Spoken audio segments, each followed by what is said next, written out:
Take them. 7-8.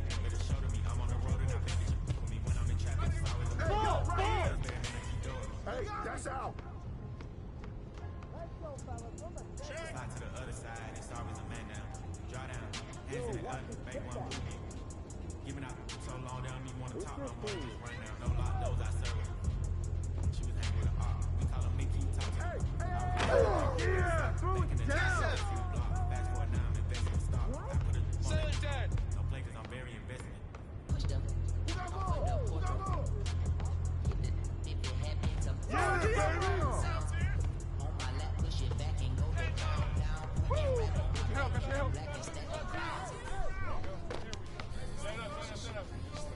Here we go, all right. Oh, there you go. Take it up top. Check ball, check. Dribble out. Oh, watch him. Sorry in advance for my role, baby. Come on. And one. Someone get on him. Shit in the bag if you looking for 12, 9. Got it in the bag cause we on the low. And I'm the with the flow. 6 to 15. Say that you the next no. Tell him stop the press stop. Come on. We was running from rock while It's open. I got That's out.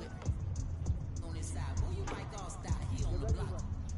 And then swap genres. Green light line. Stop sign. Keep driving. You will not find him. I'm an anomaly. I turned into a rap ironically. I ran the back up. Designing me. No. Comedy. I'm melancholy, cool, so calmly busting moves. My troops carry 12, 15. Same posse since I was treat the rapping like a on the stove. Don't stay locked and don't say nothing. We on that block. 15 up. Smooth talking and moonwalking the same look. Small pump, Let's go. not talking footballs.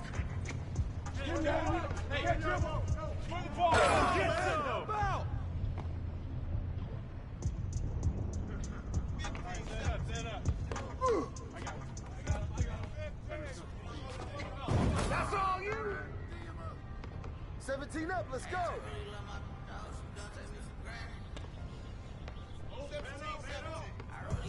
You got 2. Come on, y'all, move around. Right there.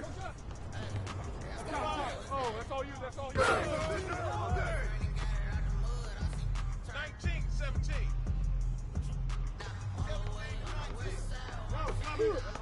Hey, now look.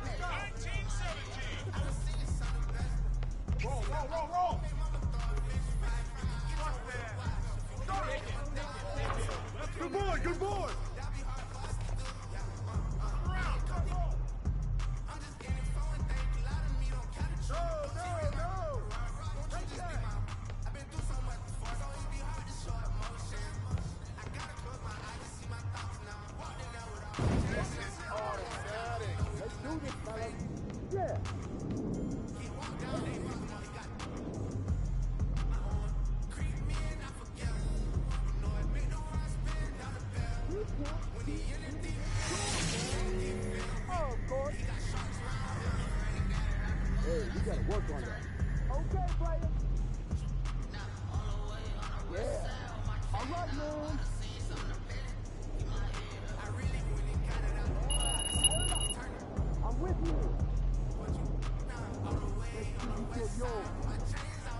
ya.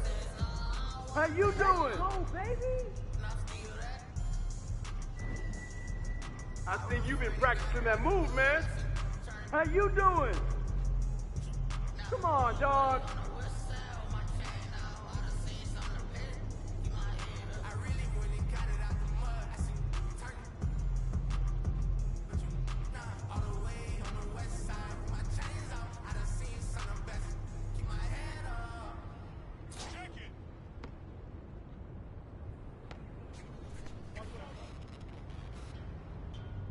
Hey, right here.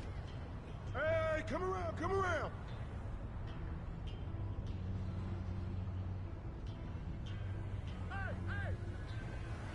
What you know about rolling down in the deep when your brain 5 seconds. freeze when these people talk too much, but they think it's slow. Hey. I feel like an astronaut in the ocean. What you know about rolling down in the deep when your brain goes numb, you can call that mental freeze when these people talk too much, but they think it's slow motion. I feel like an astronaut in the ocean. Hold up. 2-0.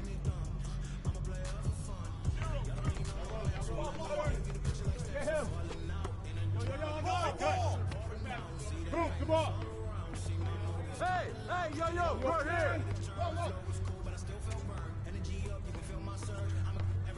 Man, I got your help. Stop ball. Come on, nothing fancy, fellas. Let's go.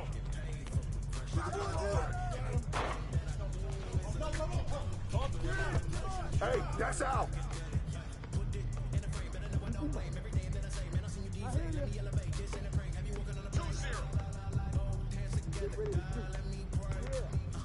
Hey, yo, right here. Get it. 0-2.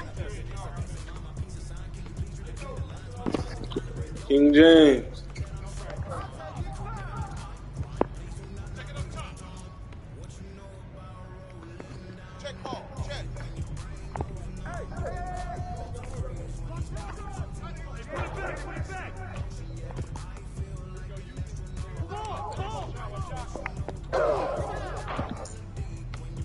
Take it up top. Defense.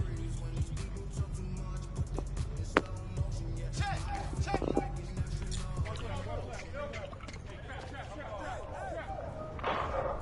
Way to grab it. 2-0. Help. 0-2.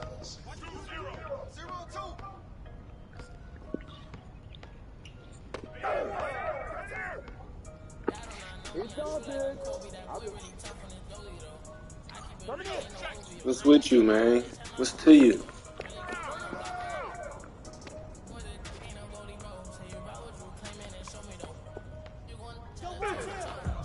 What's up with that? 0-2.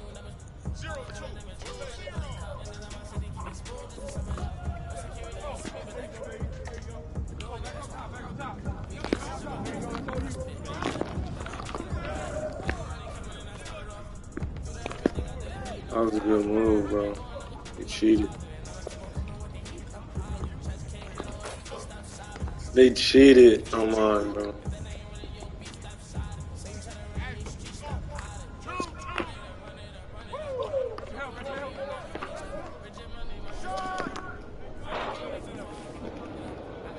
I was that late, man.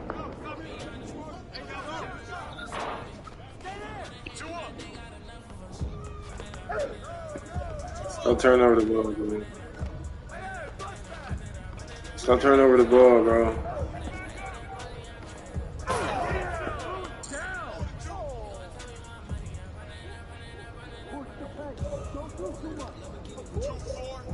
Stop turning it over. That's the real reason. You're the real reason, buddy.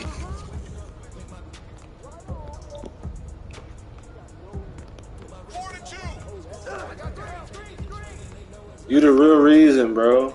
Just hoop. Ain't nobody about to be perfect. Just hoop, dude. Just hoop. Hoop. Hoop. Hoop.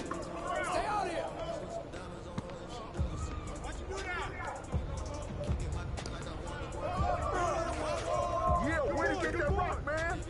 4 to 2.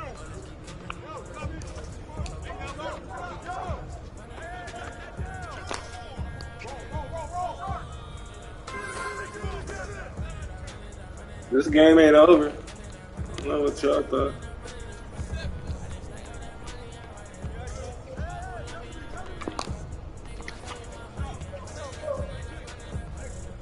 One more. You good.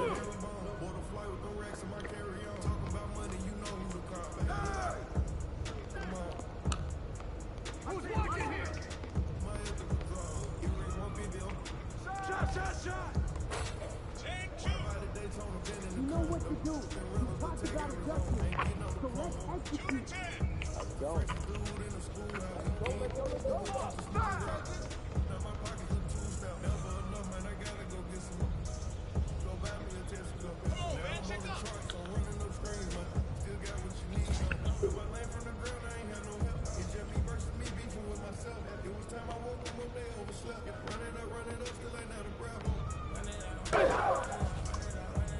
Can't nobody guard me, bro. I'm unstoppable. Just play your role, bro. Everything be good.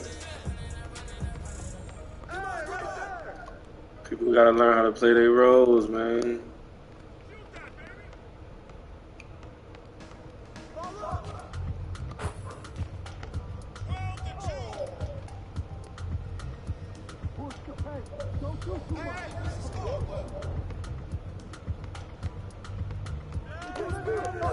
Oh, that's my ball.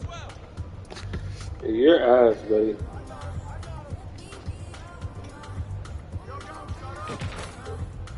Your ass, buddy.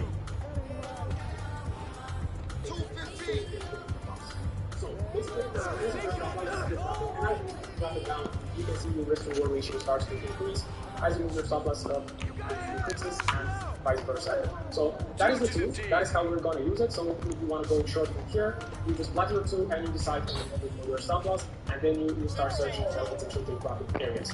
So just basically, that's the tool we're going to use. Stop loss, go here, my mind is blue, you're probably winning read. But yeah, so that's it quickly. Let's go into the more interesting stuff. Okay guys, that was just a quick explanation because I know some of you are not that familiar with TradingView and I just have to explain the boxes which we're using. So a very important detail I'm about to show you to now is your stop loss. So I know a lot of you guys are first calculating for take profit, which is a huge mistake. So in order to enter a trade, you have to have a valid and a safe stop loss. So if your stop loss, then you go calculate your risk. I have a video on how to calculate your risk, so make sure to check it out. There, according to where price action is and where your stop loss is, you have to search for a level to take profit. So let's say you want to go short, you have your stop loss, but there is a supportive region very close to where price action is now, and your risk reward ratio is wrong or even less. Are you taking this trade? I don't know.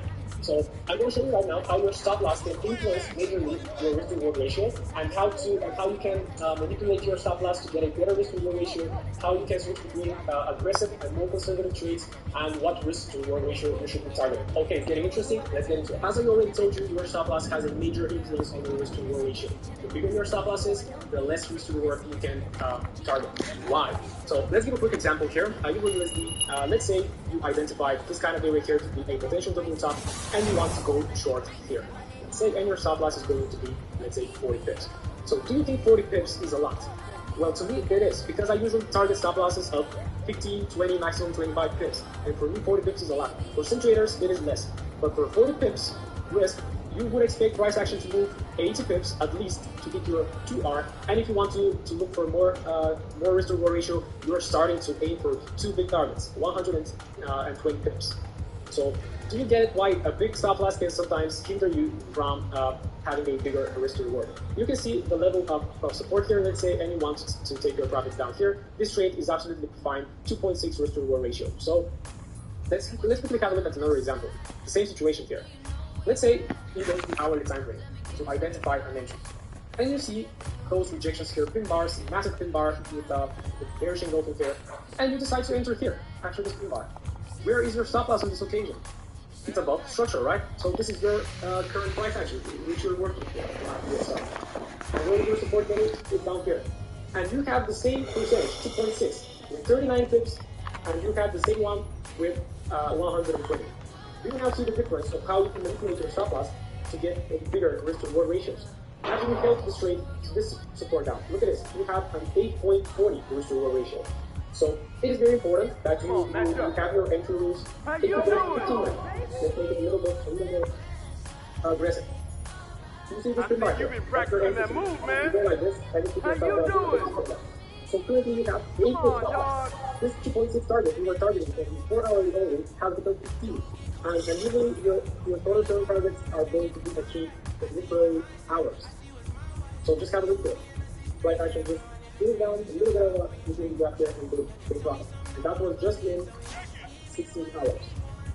So you really have to get to know your trading style guys. Are you a trader? Are you a liquid trader or a scalper? If you're a liquid trader and I work with sort of big stop losses. That's it. But if you target a major move, if you're going to get a really flat down, if there's nothing going on, you have been looking kind of for any enter like this. So I will not enter like this because your stop loss is too big. You always have to have some area here about after you start getting reverses, find your potential profit. It's going to require 130 bucks, not to say 200 bucks to be out of the game. And this trade took me 4 weeks. That is 2 weeks of trading in order to try to keep your level. Let's say you want to enter to an intraday strategy. You are. So you have this, okay, you know that is 1.14, so you think, okay, why should you do this? Again, your stop loss, you got a little bit more space, so your stop loss becomes 28. Then your profit will be achieved much faster and with all data points. Let's say you're more experienced, and you see this kind of very quick, like the experience, the interest, stepping in this, 1 hour minutes up here, and you don't prepare, have to get there. Now your stop loss is even less, it's 20 pips. And your target is significantly going forward, you can see. So this is the power of the stop loss. So you really have to decide what time to decide for entries, and decide for managing your trades, and decide for structure. So you have to put in the very tight trade as well, and you get fine. This is how you do it.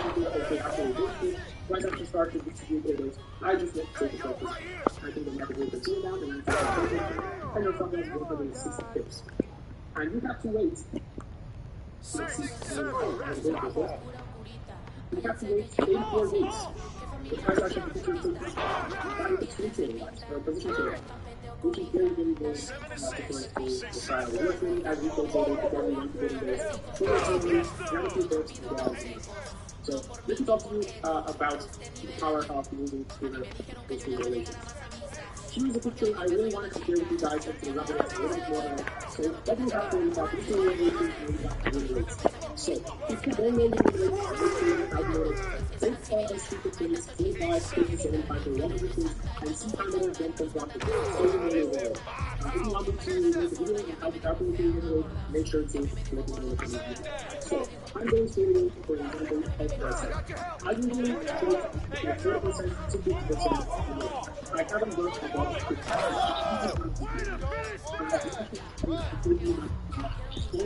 40% of my trades are winning, and that I lose it 60% of the time.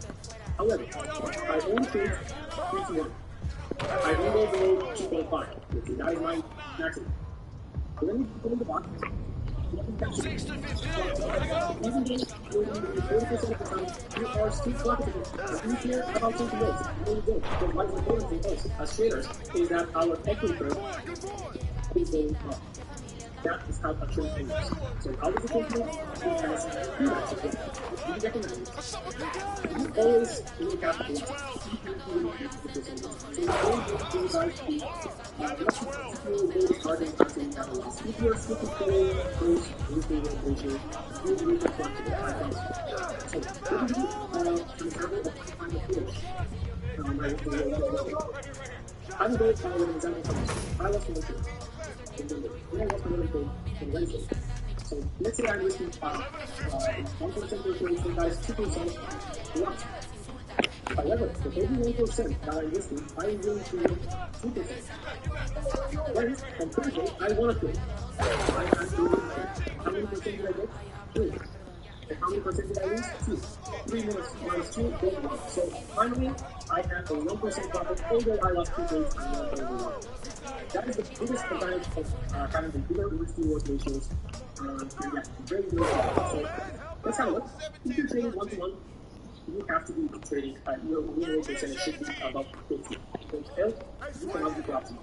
Because if you're 2-to-1 though, you're profitable at 50% and even 40%. Using that amazing. So you can be using 60% of the time for 2 months to be profitable, and you really make if you're systematic and you're executing always in your base state with your constant relation. If you're trading 2-to-1, you're profitable even with 20% win rate. That is super low. You're usually losing 7% of your trades. 4-to-1 and you can be breaking 20% to 2-to-1 and you will be always profitable no matter your so that is a picture. Have a look at it, screenshot it, print it out. That is very powerful. Decipher yourself. If you are a swing trader, I will advise you to target 2-to-1. Why 2-to-1? Because usually for 2-to-1, you will have a lot of hits. That will really be fast. You have to wait a lot. So your stop loss will usually be bigger, which will result in a much bigger take profit, which will take a lot of time. If you're an intraday trader like me, go for 2-to-1. 2-to-1 is okay as well. 2.5 is okay, but 2-to-1 is perfect for me. You can have a winning percentage of 40 to 50%. Which is nice, you just have to have a systematic approach to the market in order to stay. If you're a 30%, isn't that amazing? So, here's a picture I really wanted to show you guys and to elaborate a little bit more on it. So what we have here, we have risk reward ratio and we have the win rates. So if you don't know your win rate, make sure you calculate it. Take a streak of trades, 25, 50, 75, or 120, and see how many of them can profit. So you know your win rate. If you want me to make a video on how to calculate your win rate, make sure to let me know in the comment below. So I'm going straight away for an example of myself.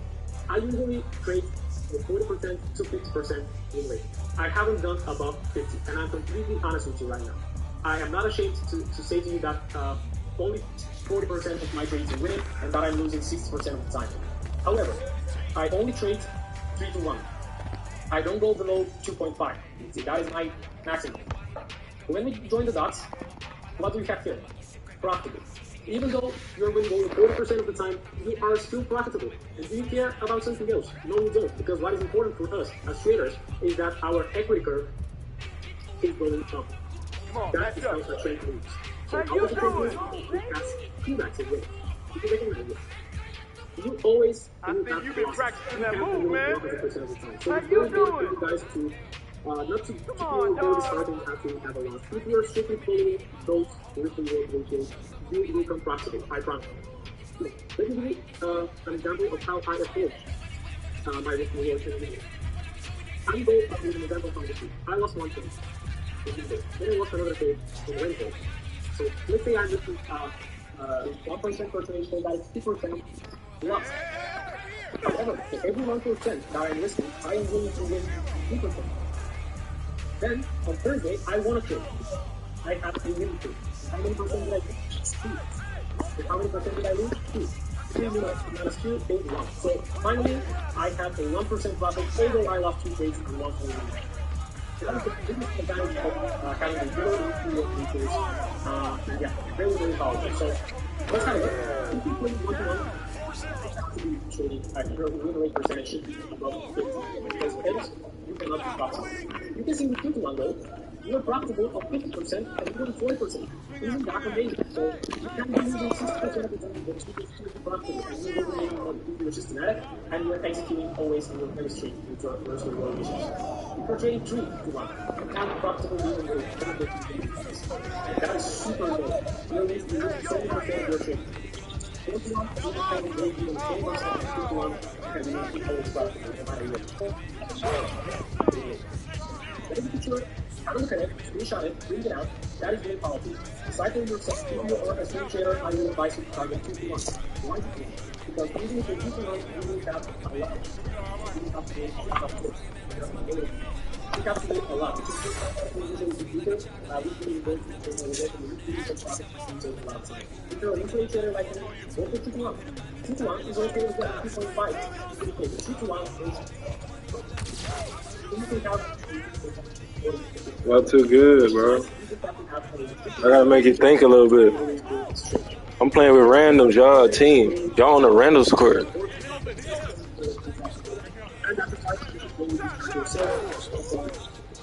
Oh, y'all alright. Okay. Good shit. Good shit. Y'all got a good team, man. If somebody tells you he's winning 90% of the same time, there is a big chance he's lying. And yeah, I don't know what to say about this percentage. I need a big man, that's all.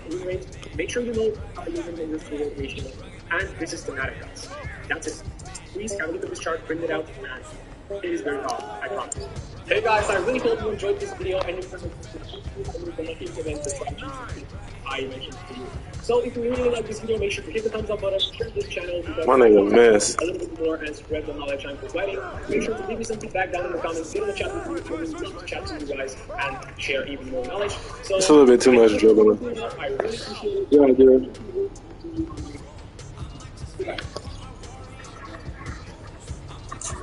We should have hit that last three. It'd have been tough right now.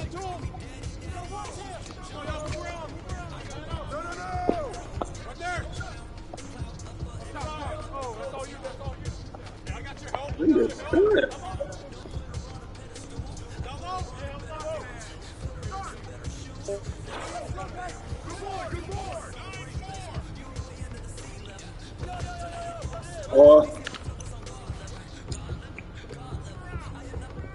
He's scared. He's scared.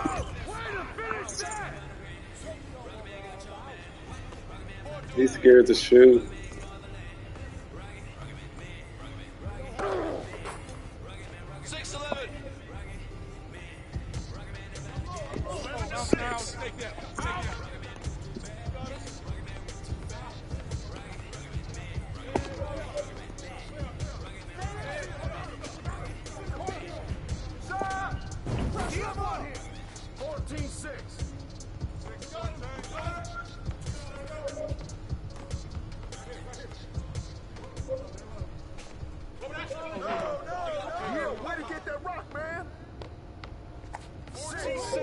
Bitch.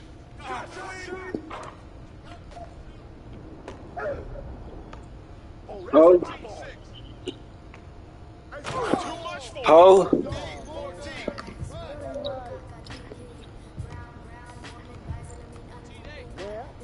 If you feel a look, cause you take the game so serious, bro. You make a mistake, you be mad as fuck.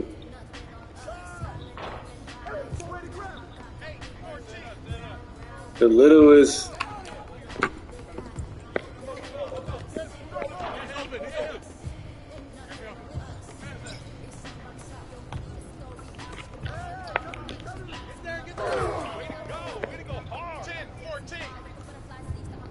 This is up right now. You lucky I'm off. We'll be winning. That's the tough part. I just gotta have a good game. I gotta carry, bro.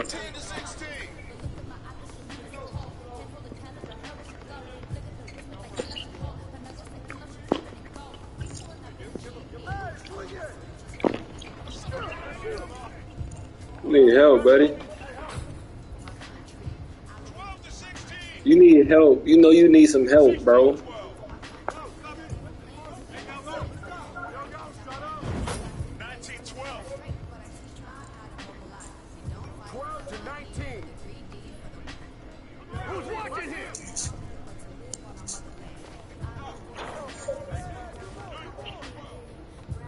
Y'all about to be on the street. It's ridiculous. Ain't no randoms gonna stop y'all. Y'all too good.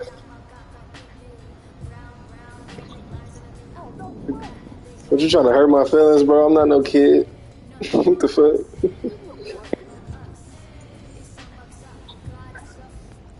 Good game, bro. Y'all about to streak. Y'all about to streak, bro. I know it.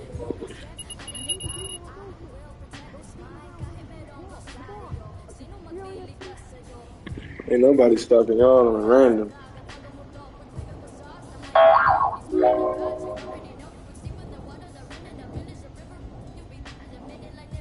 It's the sound of money, bro. You need to learn it.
Come on, fellas.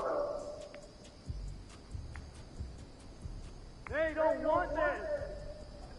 Come on. All right. Come on, y'all. Let's go.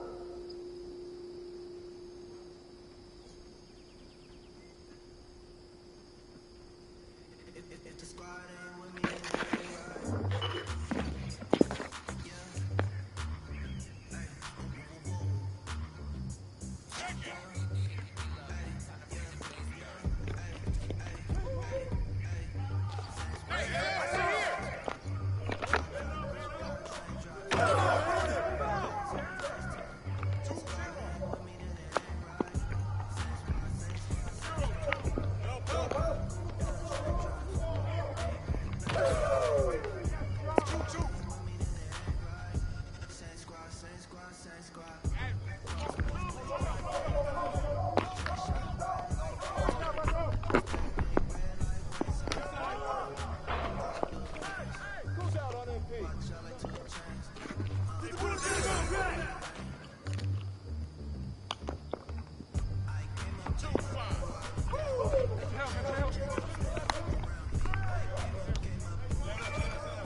Take that.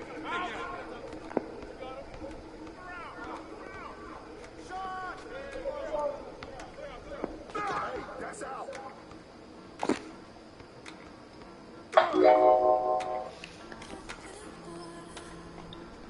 Forward, Ted. Don't watch him.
type of games I like.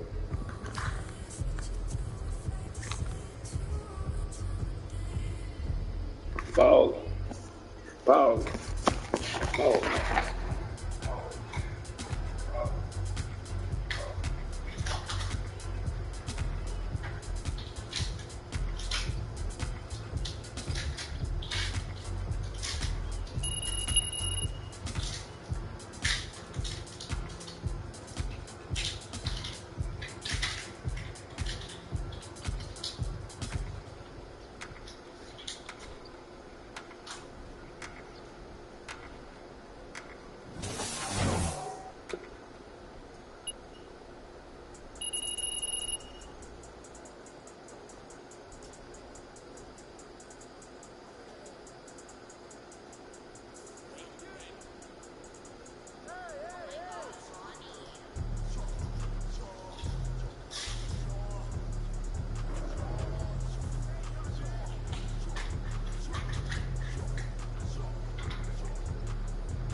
Come on, bro.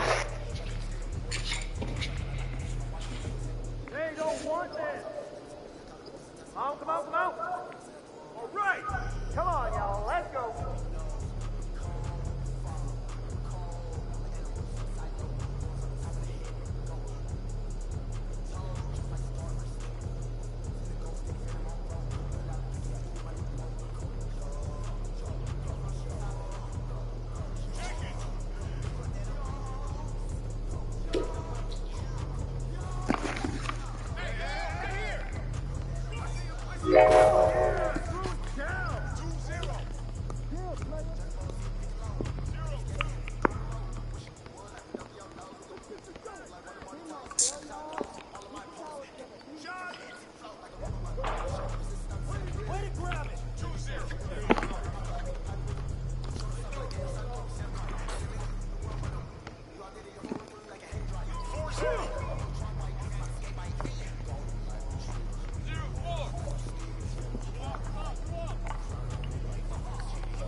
You needed that.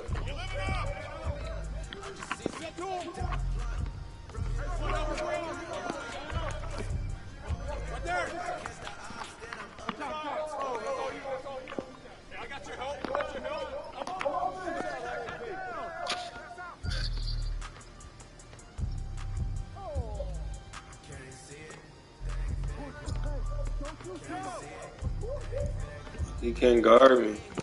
You see anybody talking to him? They letting him work.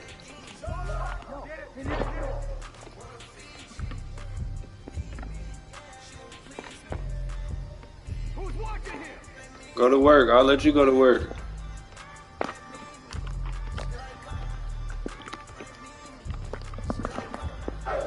All he got to do is sit in the paint. All he got to do is guard my. 13-11. 10-13. Go ahead. Go to work.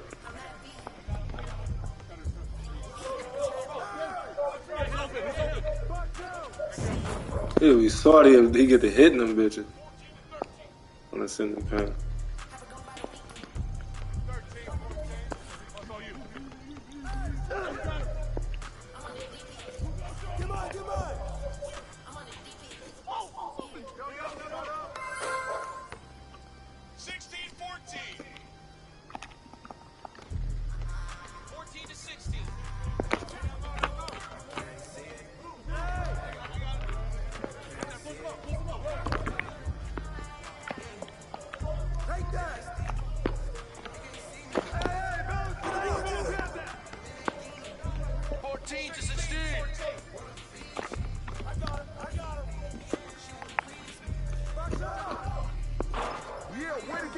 There was one more chance. One more chance. One more chance.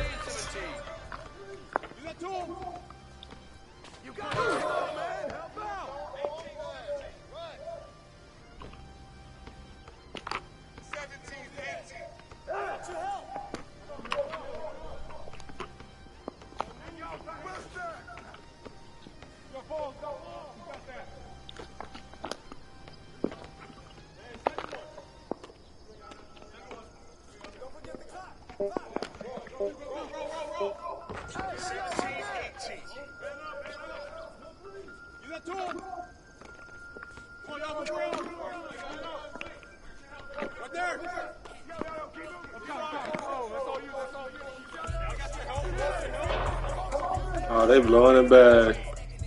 They blowing the bag. Cut. 18-17. They blowing the bag. Ah, we blowing the bag.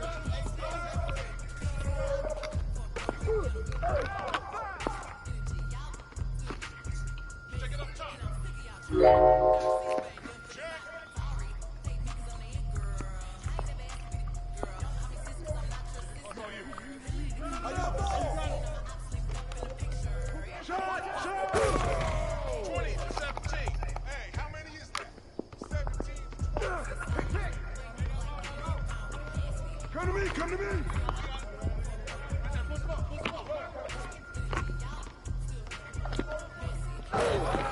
Way to finish that! 20-19.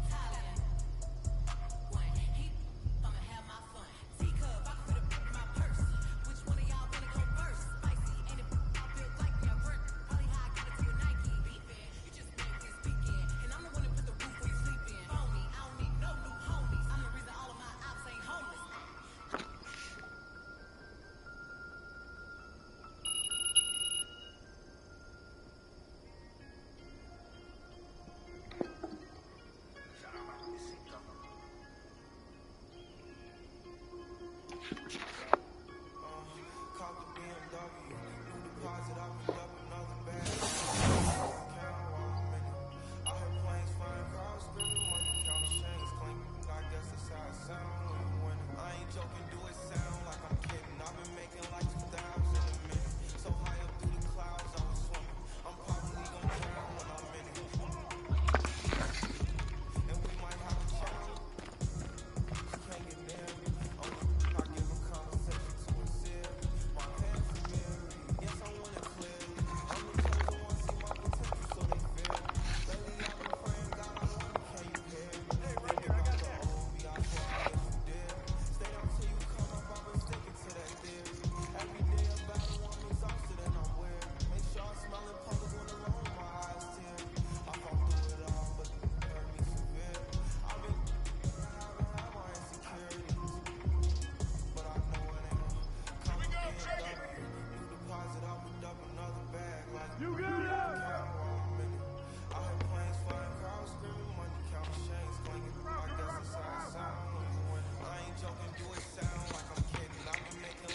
I want you guys to be prepared for possibly some of the biggest reversals that we've seen in a very, very long time in a Forex, indices, commodities, and bond market. I'm going to walk you through this so that hopefully you can prepare yourself for some massive reversals. I'm talking about reversals on things like the Great British pound, the bond market, the Australian dollar, the Canadian dollar, the gold market. It's coming. It's just a question of when and why are these reversals so big? Well, I'll give you guys my opinion on this. If you stick around, make sure to hit the thumbs up button and subscribe to the channel if you're new for regular content like this. Let's jump in. Okay, so first of all, what am I talking about? What is the big, ginormous reversal, big, scary thing that I'm discussing? Well, it's this story with high levels of inflation that we have faced globally for the last year or so. This video is going to be a little bit more on the fundamental side, but bear with me and I'll show you how we can possibly be ready for this both on the fundamental and technical side of trading, so that we can possibly position ourselves to make some good money on the reversal that I think is coming. Okay, so first of all, what we need to talk about is this. We're looking at inflation, and globally, inflation has been on the rise, right? With the 2020 situation, we saw a massive increase in inflation across the world, and believe it or not, here in the United States, we actually are better off than many other places. Inflation in the U.S. is lower, believe it or not, than places like Europe and the UK, which are experiencing inflation with price rises, but also the gas has been pressed in terms of the Russian-Ukraine situation, which has caused or launched the European world into a crisis with energy, so putting more pressure on prices. So that's sort of a situation that we're experiencing. And when you take a look at that high level of inflation, we take a look at, like, for example, the euro, we can see just why the euro has been so absolutely devastated. Trading prior to current levels, at one point we were up in the 1.23s, right? 1.23 as early back as January of 2021. We have lost a tremendous amount of value on the euro relative to the dollar. 20% difference. That's incredible, right? But it doesn't stop there. When you look at the pound, you can see the pound has lost a tremendous amount of value with the energy crisis and inflation levels over there as well. And don't even get me started on possibly some of the most ugly, stuff that we've seen in a long time. In fact, I believe like 30-year crazy volatility on the bond market, which is not something we discuss very often on the channel. But bonds have, bonds, right? The U.S. 20-year has lost a tremendous amount of value, and something that is considered, or usually considered, a very, very safe asset. Here's the bond yield, which has risen dramatically alongside the U.S. dollar, which, again, the dollar, a massive, massive up phase here in the last few years. It's been incredible to watch, and why I want to discuss this is because at some point, there will be, in my opinion, a massive reversal on these trends. And what is going to trigger that, and how can you and I be better prepared for that scenario? One more market I want to discuss is the gold market, which has been, in light of recession fears and so many other problems, the gold market is tanked, right? Why is gold not up at 2,000 or 2,500 at this point with all this terrible recession fear? Usually that's what we would see, right? Well, the reason is because the dollar has become so strong that, we're measuring these two relative to another. We're talking about gold versus the U.S. dollar. We have to ask ourselves, well, the dollar being so red hot right now, why is that? Well, the basic idea is that the Federal Reserve is raising interest rates, which we can take a look at that if we go to interest rates in the hedge fund. We can see interest rates being, again and again rising in the U.S. at a strong pace, which is bringing a lot of bullishness into the dollar as it's acting as that safe haven asset, which is putting pressure on the gold market. So again, I think that a lot of these things have major reversals coming, and I'm going to tell you how I'm approaching this going into the future. Are you brand new to trading? Do you have a strategy that's not going so well, and maybe you think you need some help, or maybe you just don't even know where to start?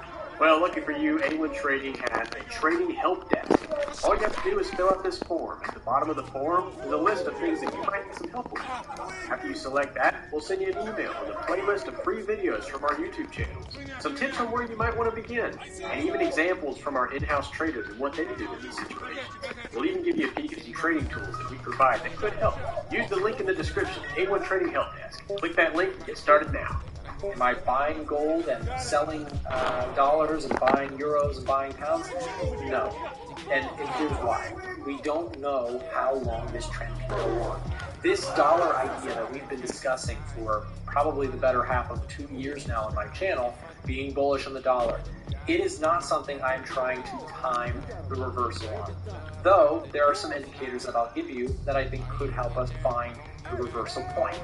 A couple things that I'll mark. We need this dollar to come down for several other assets to have a reversal. I'm talking the euro, the pound, the bond market, the stock market. Several other things are watching this dollar strength and waiting for an opportunity to reverse. Now, you could make an argument we could look for technical patterns, and maybe that will be our first indicator of a reversal.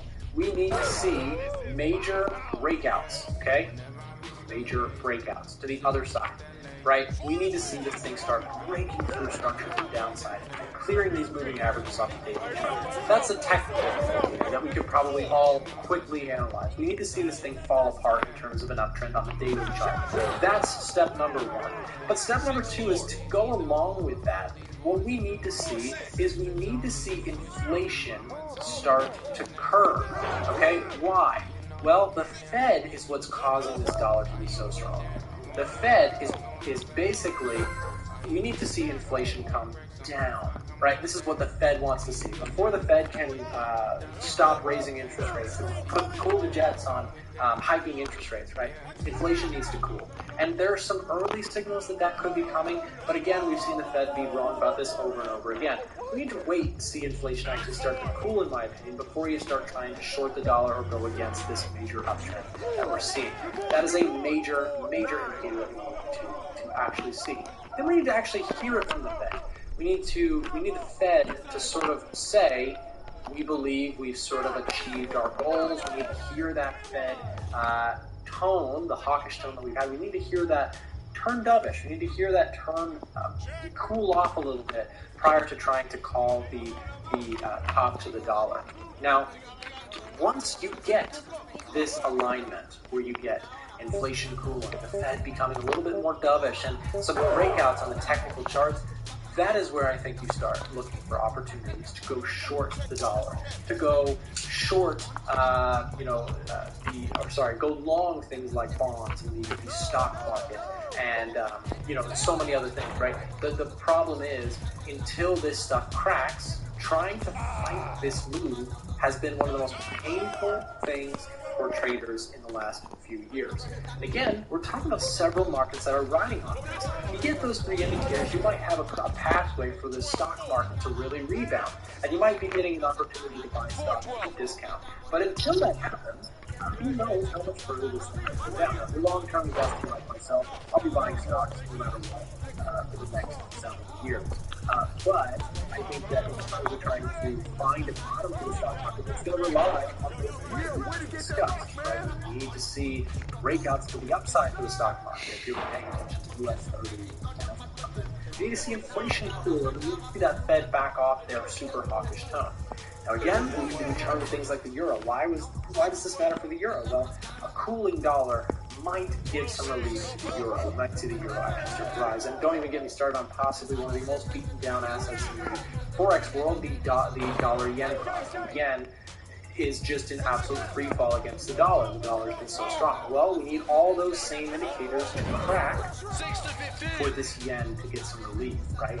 So these are the things I think we need to look for. But let me ask you one more thing. Are you really going to try and time this? In my opinion, that's a fool's game. It's really hard to do.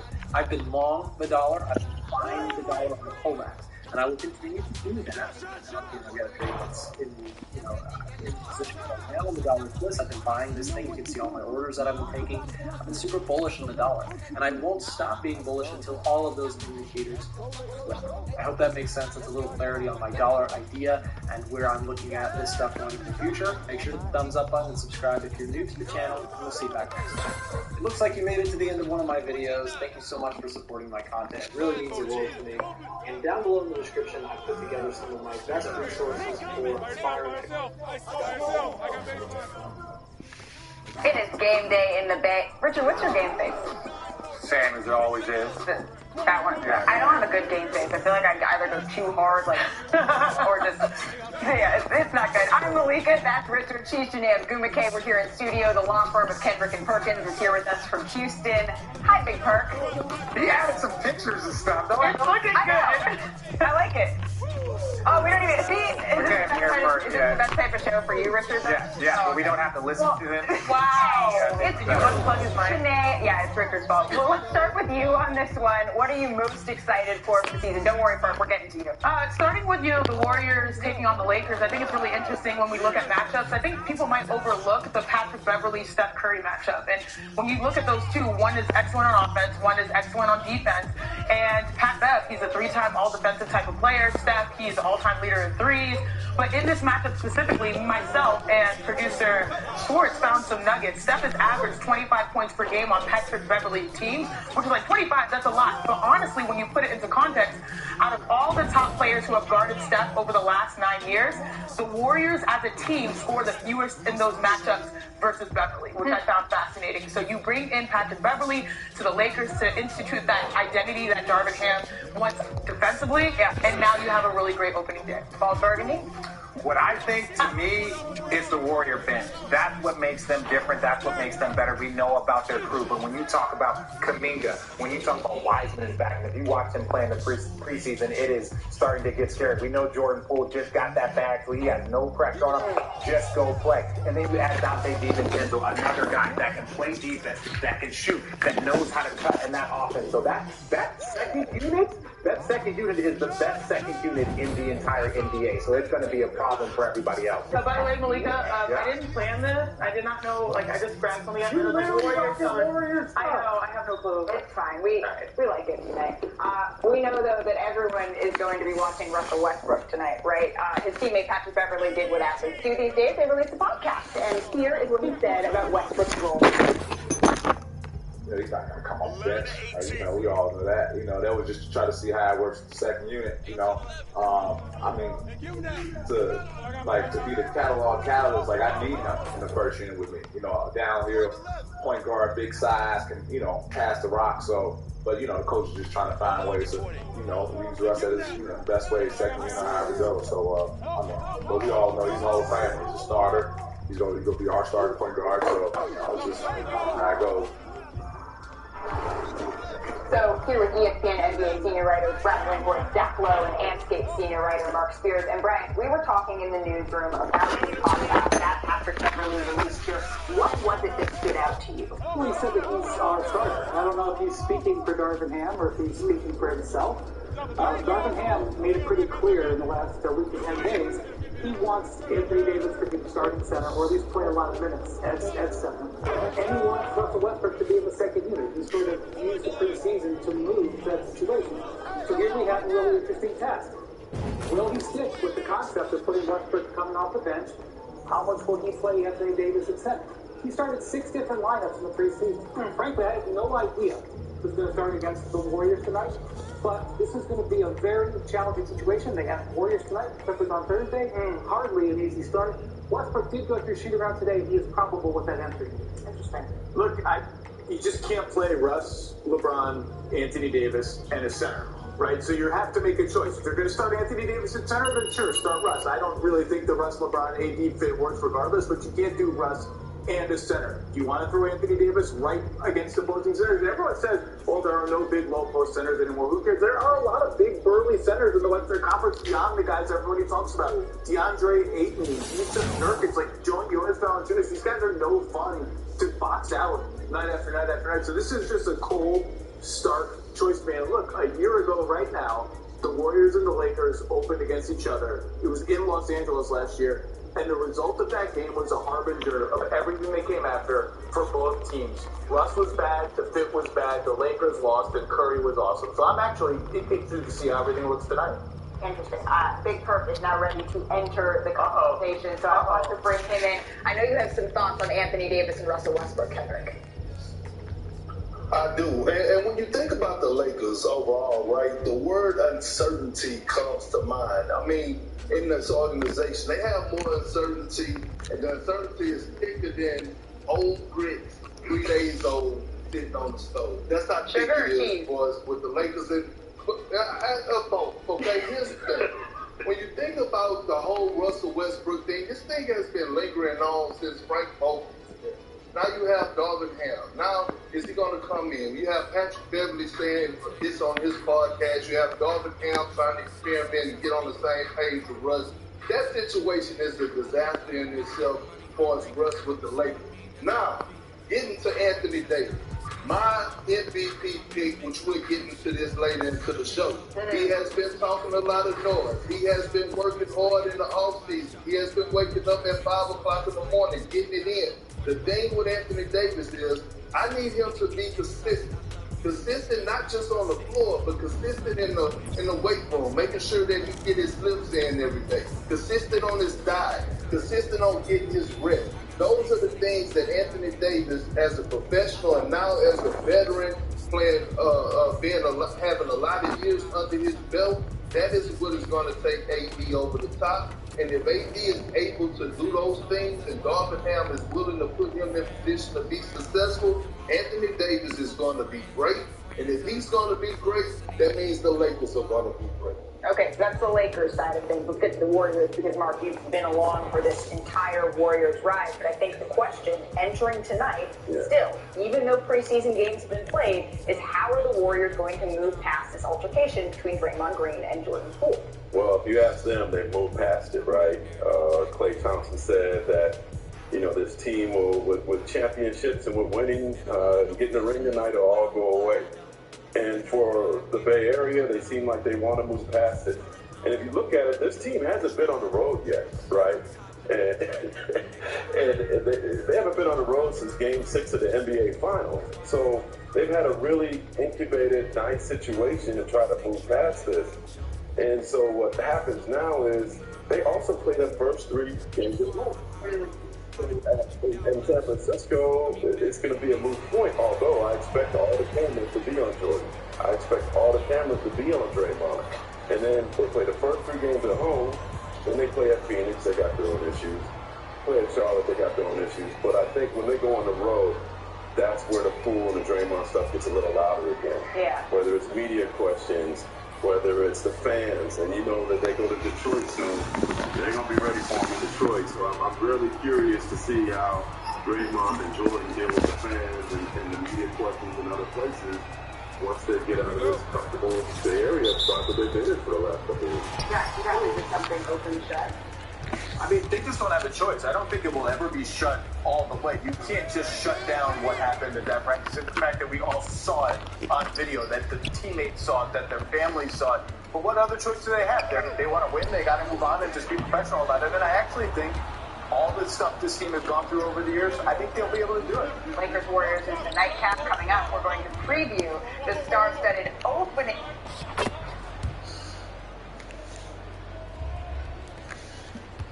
And now, it's official. The NBA is back with tip-off season list. How about this one? How about this one? Can the Eastern Time defending champs, the Warriors, hosting LeBron James and Lakers. The storyline they got to start with defending champs. They're looking for title number 8 as they seek back-to-back reigns for the second time in franchise history. Reigning Finals MVP Stephen Curry and forget 14 teams will have that happen and take the championship number 5. Meantime, the Lakers, praying for our Lakers, I guess some people are, they're just hoping to make the playoffs after a disappointing run last season. LA has not missed the playoffs in back-to-back seasons since LeBron's been there. He will also be chasing Kareem's all-time scoring records this season. And some unanswered questions about both teams. The Lakers hoping Russell Westbrook can thrive coming off the bench. Warriors are hoping this team can gel after Draymond Green punched in practice a couple of weeks ago. Of course, we saw the video in the follow-up. Our NBA analyst Tim Legg was, by the way, entering his 22nd season as an NBA analyst with us here at ESPN. My goodness gracious, Tim. Yeah. Thanks Makes me feel a little bit old saying good job. I'm glad to be here. I'm excited. Better than the alternative, and I'm glad that you said that, not me for sure. It's awesome to have you back at me. Let's go with the team. There's been a lot of drama surrounding both of these teams, Tim. But with the Warriors, Jordan Poole, Draymond Green, season beginning tonight. What are you going to be looking for to see if they have begun to get over what happened? Sage, I don't think you'll see anything tangible on the court that's an after effect of what happened between Draymond Green and Jordan Poole. I think once you see positive offensive interaction between these two players, then you're going to see it. Draymond Green is so integral as a playmaker. You're going to see Jordan Poole out there taking dribble handoffs from him, getting screens set for him. Draymond Green finding him for open threes. So you're going to see these two guys interact certainly a lot differently than that videotape when they get on the court. Now look, it might be some tension lingering in the locker room. That happens sometimes, and I don't think it's going to just get back to normal after an incident like that. But I do think because of the nature of the organization, the culture of winning there, and the strong leadership that they have,